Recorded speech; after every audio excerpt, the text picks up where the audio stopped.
Hi, this is Sarah, one of the volunteers for the 3Ps programme. This is the first video in the series.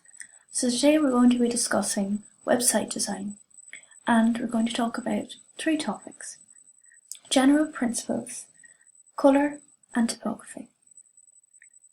In the next videos for this week, we're going to apply those principles to making a parish logo and finally give some starting suggestions for websites. Before all that, we have to address a certain word: branding. Don't let the commercial origins of the word scare you. It just means creating a consistent sense of images, feelings and thoughts about your church. So, firstly, general principles of design. There are 5 of them: proximity, negative space, alignment, contrast and repetition. Proximity means that like things are closer together and unlike things are further apart.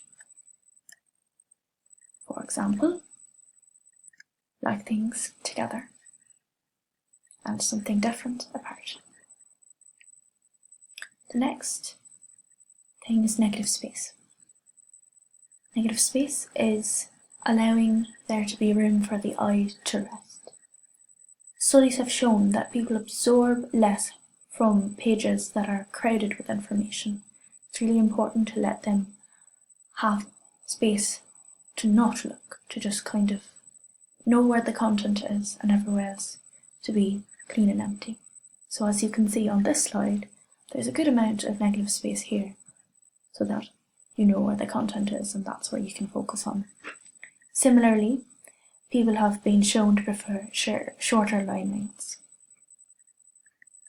Next is alignment. So that's making sure that there's equal spacing between elements. So again, as you can see, each of these have one space in between them, and it's equal. Next is contrast. So these are things like colour, size and shape, visual weight, that can point to what is important on a page. So you need to have a bit of reflection on what is important and how you're going to emphasise them. Finally, there's repetition. So this goes back to the concept of negative space.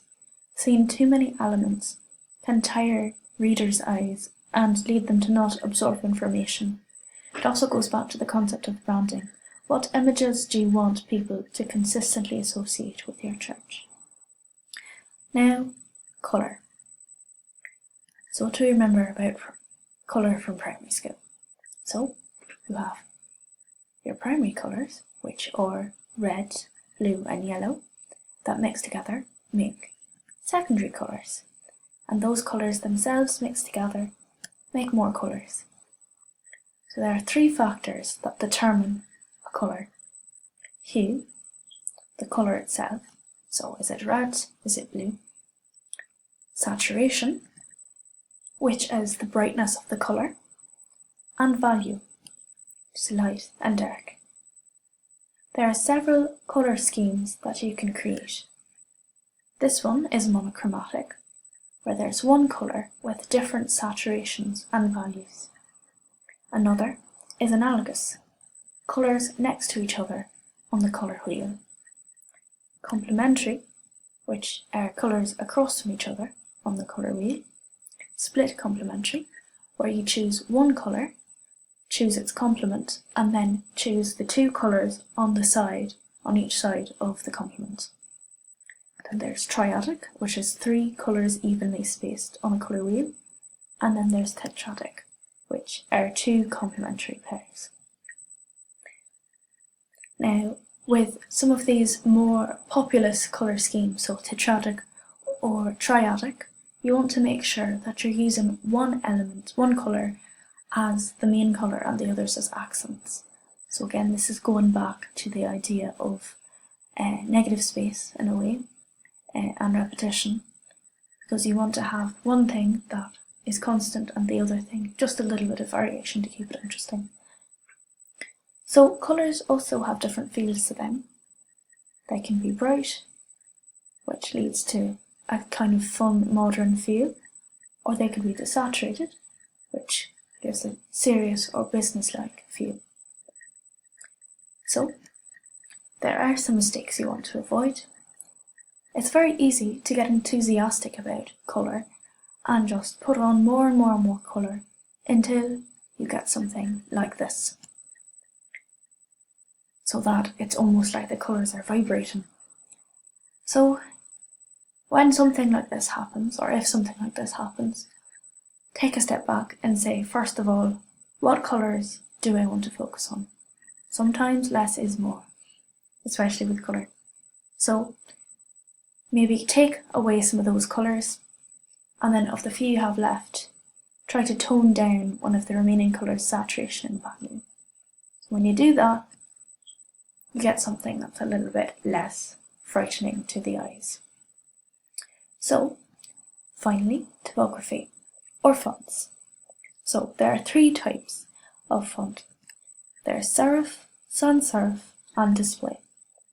Serif fonts are the ones with little strokes at the edge of each letter, such as Times New Roman. Sans serif fonts are the ones without these little strokes, and display fonts are ones that are meant to imitate something like Gothic script or writing on a blackboard. They're basically novelty fonts. So, like with colour, you can say different things with different fonts. With serifs, you have a more traditional feel. With sans serif, you have a clean modern feel, and it's meant to be easier to read. And with display, you have a novelty feel, as I said before. Now, one thing to think about is the interaction between things like colour and font, so they can balance each other out. So if you want to suggest something reverent without being too heavy, you can keep colour subdued but add a sans serif font, or conversely, keep fonts traditional but add bursts of colour. Also, like with colour, variety is good, but not too much in terms of font. So that would break with our principles of letting the eye rest and being consistent. You don't want to overwhelm your reader with too much change. Finally, a few terms so that you can speak the lingo. Leading is the space between lines of text. Tracking is space between characters overall. And kernan is the space between particular letters, so here between R and M. Some fonts make a real mess of kernan, so it's best to stay away from them as it makes it difficult to read if the letters are too close together.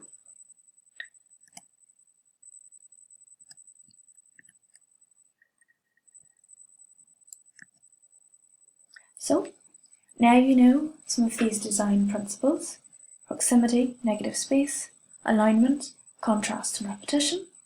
As we saw, negative space and repetition are especially important. And now we know how to apply these principles to make good colour and font choices. So now that you have all this information, click on the next video to see how to apply these to make a logo.